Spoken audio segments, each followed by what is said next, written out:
मातोश्रीवरून एक महत्त्वाची बातमी। मातोश्रीवर ठाकरे गटाच्या नवनिर्वाचित आमदारांच्या बैठकीत सध्या महत्त्वपूर्ण घडामोडी घडतायत। नवनिर्वाचित 20 आमदारांकडून शपथपत्र लिहून घेतलं जाणार आहे। पक्षांमध्ये पक्षप्रमुखांचा निर्णय अंतिम राहणार आहे। पक्षाने घेतलेल्या निर्णयाशी सगळे आमदार बांधील असतील अशा आशयाचं प्रतिज्ञापत्र सगळ्या नवनिर्वाचित आमदारांकडून लिहून घेतलं जाईल। गटनेते आणि प्रतोद निवडी संदर्भात आज निर्णय होईल अशी देखील माहिती आहे। वेदांत नेब आपले प्रतिनिधी सध्या आपल्या सोबत आहेत। वेदांत, काय खबरदारी घेतली जाते ठाकरे गटाकडून? आज कोणकोणते निर्णय अपेक्षित आहेत?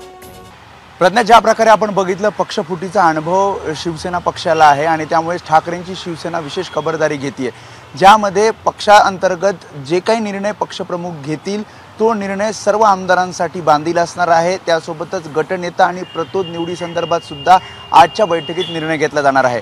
महाराष्ट्रातनं ठाकरेंच्या शिवसेनेचे 20 आमदार हे निवडून आलेले आहेत आणि सर्व 20 आमदारांना आज मातोश्री इथे बोलवण्यात आलेलं आहे।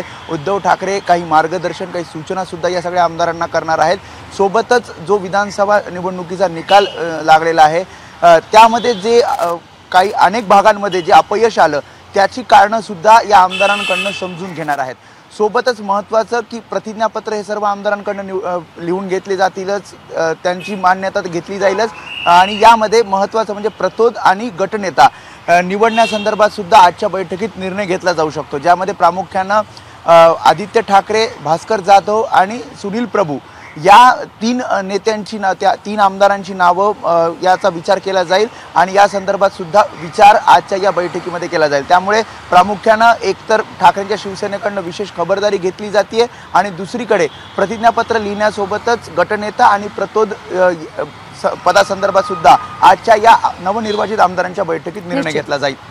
प्रज्ञा, वेदांत, अपडेट जाणून घेत राहू। सध्या धन्यवाद दिलेल्या माहितीसाठी। एबीपी माझा, उघडा डोळे बघा नीट।